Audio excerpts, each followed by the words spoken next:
Good day, YouTube. I'm Daniel Claremont. I'm the Acadian therapist. Welcome back to lovely rural Nova Scotia. I hope that you're doing well.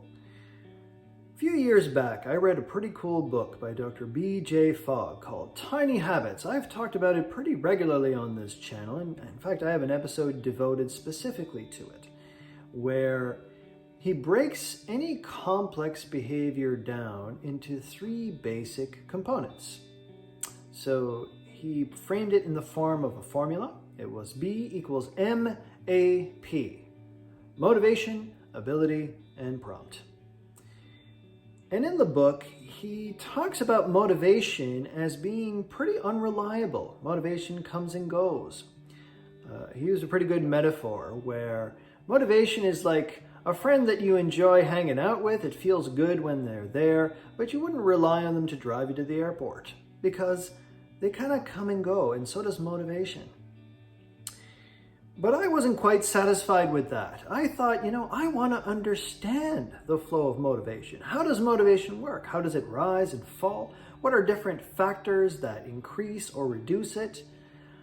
And how do we work with it more effectively?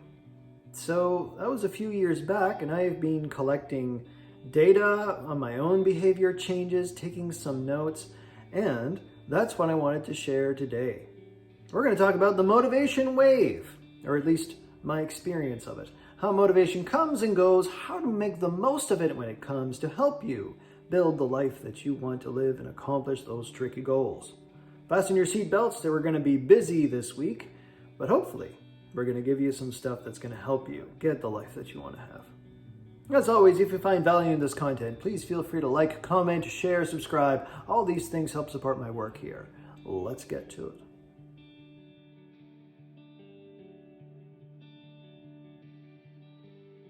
I want to start by talking about natural rhythms that surround us in the world. There are some annual rhythms, of course. So over the course of the year, let's take the number of daylight hours. That's easy enough to track. Depends on the part of the world that you're in, of course, but most parts of the world have different amounts of daylight hours in summer relative to winter. And I know that personally, my mood and energy tends to drop in the winter months associated with less daylight hours. Based on the number of referrals I tend to get in the winter months, I'm not alone, and that's what seasonal affective disorder would be about, for example. There are also monthly rhythms. So take the cycles of the moon. It tends to change over the course of the month. Menstruation would be another example for those of us who menstruate. There are definitely monthly rhythms there that certainly affect a wide range of hormones and moods. There are weekly rhythms, especially those of us who work Monday to Friday. The weekend feels different than the weekdays. And that's why some of us would call Wednesday hump day, right? It's that halfway mark. There are plenty of daytime rhythms and cycles as well. I know for myself, there are some times of day that I have more energy and motivation than others. And so some tasks fit better at some times of day. Over the course of the night, we go through different sleep cycles. Sometimes we are in a very deep, very restful sleep. Other times it's a different kind of sleep where you'd have rapid eye movement and dreams. Even over the course of an hour, in fact. As they studied students and their ability to focus within an hour, attention tends to vary. In fact, usually by the end of a session, clients and sometimes therapists, we're a little bit spacey. We're not thinking as clearly. So we are surrounded by all these natural rhythms, ups and downs. And yet, for some reason, when it comes to motivation, we tend to link ourselves to this idea that we should always be at a high level all the time. We should always be motivated for change. And of course, that's nonsense. There are natural ups and downs. And so I want to show you this curve. And you may notice it's very similar to a lot of the other cycles that I've shown you just now. And this shape, get used to it. We're going to be using this a lot this video to help frame an understanding of motivation, how it rises and falls as we work towards our goals.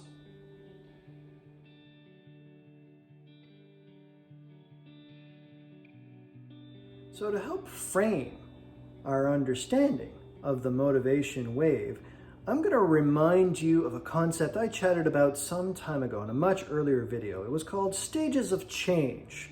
It's a model developed by Francesca and Di Clemente. Again, I apologize if I have mispronounced those names. And it was a model that was specifically developed for addictions. However, it applies to a lot of behavior changes that we want to make, as you'll see. So let's check out how they map out on this wave. We would begin with pre-contemplation. So this is the stage where we say, I don't have a problem, I'm fine, it's okay. It might also be called denial. So maybe there's a problem, but you don't want to look at it because it's really uncomfortable. So if you take a look at where it is on the curve, not a lot of motivation there because you're not sure you have a problem or not. You might not be aware of it or you're ignoring it. The next phase would be contemplation. I think I might have a problem, but I'm not ready to do about it yet. You might make a few half-hearted attempts at making a change, but they don't really stick very much. Or you keep forgetting to do the things that would be a little bit healthier. Next would be preparation. So as you can see, we're getting further up on the motivation curve. There's a little bit more energy, a little bit more desire to do something about it, and you're starting to make a plan. The next stage would be action. So following through on the plan, actually living the life you want to live, following through on making the important changes you want to do. As to what happens next, well, it depends. So there might be maintenance where you just keep doing the thing, or perhaps there's relapse where motivation falls and we return to the problematic behaviors we were doing before. So either we start doing the unhealthy thing again, or we stop doing the healthier thing that we intended to do. And at this point, I'm going to remind you that this episode is just one chapter in the Roadmap for Change playlist, but I think you'll find if we look back, a lot of the previous chapters also map up with this motivation curve, and that's no accident. So I've been talking all along about recognizing where you are on the curve and what you can do about it. Let's review, shall we?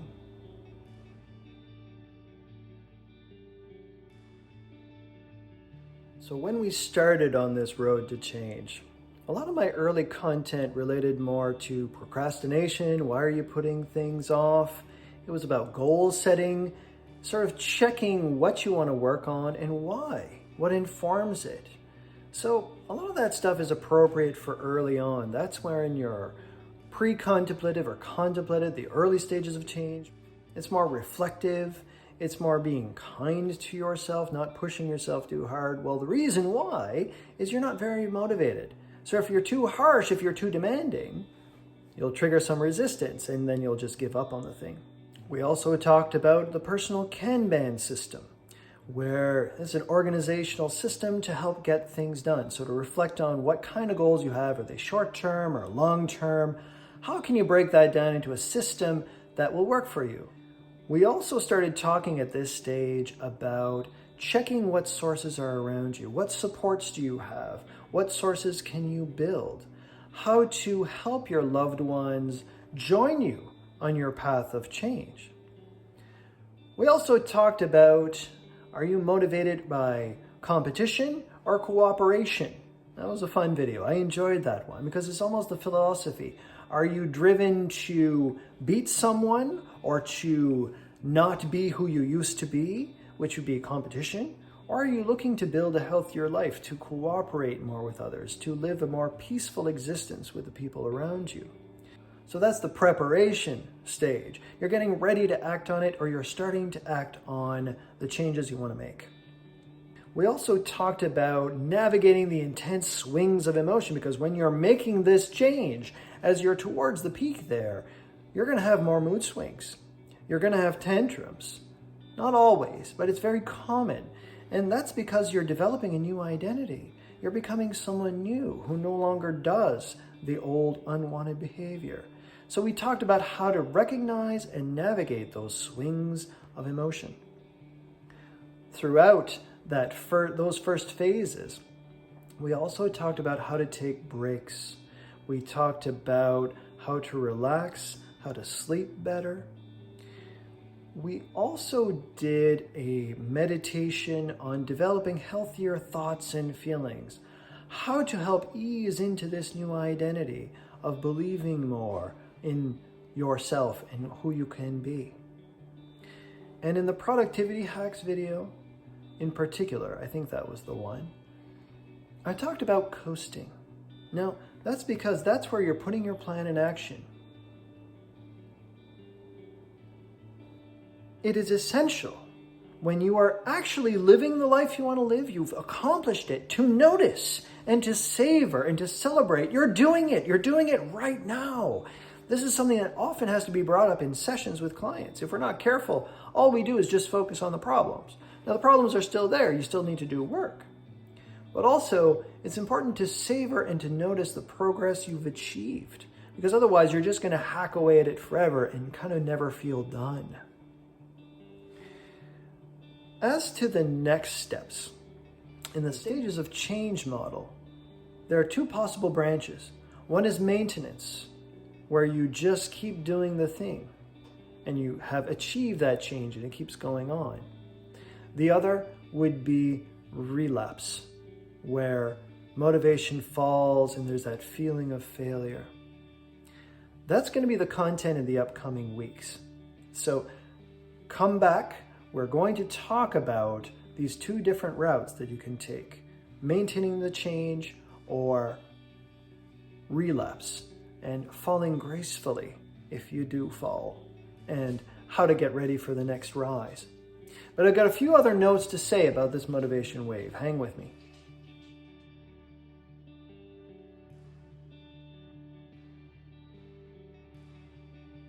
Now, I feel it's important to say, when you're watching this video, or any video, you're getting the perspective of the person that's making it, or based on the research and the lessons that that person have learned. And that may not apply to you, almost certainly not in the exact way. Often this is a source of frustration. People will watch content and will get frustrated or irritated with the person that's creating the content because they say, well, don't you understand what I'm dealing with? No, I don't. We are all different. Our circumstances are different. Our resources are different. I find often a source of conflict for people can also be, even if the motivation applies equally to you, you might be in a different place. So if I'm talking about productivity and getting things done and you can barely get out of bed, we're at very different places on that curve, right? So this is why I would encourage you to collect your own data. So it doesn't have to be intense. Fitbit or your phone might help you collect some data on the number of steps that you walk every day, the number of hours you sleep at night. You can do a gratitude journal or just a quick note at the end of every day. Just open the Notes app on your phone and say, today was a rough day, or today I felt kind of sad, or I was kind of excited, I had more energy. So this helps you to collect data about where you are energy-wise. You can look at your planner or your agenda or your schedule. What kind of tasks do you do? What time of day works best for certain tasks? So this helps you feel more efficient and to make the most of the energy that you've got. You could also look at your daily expenses or your monthly expenses. How much money did you spend on gambling or on cigarettes or on fast food this past month? You could track your weight, although you got to be careful about weight as a metric.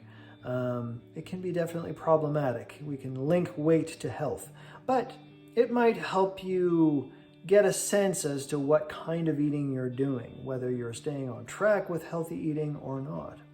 So tracking this data gets a sense of you, your motivation curve specifically, and it helps you to recognize your patterns and how to plan accordingly, whether it's over the course of an hour, a day, a month, or a year.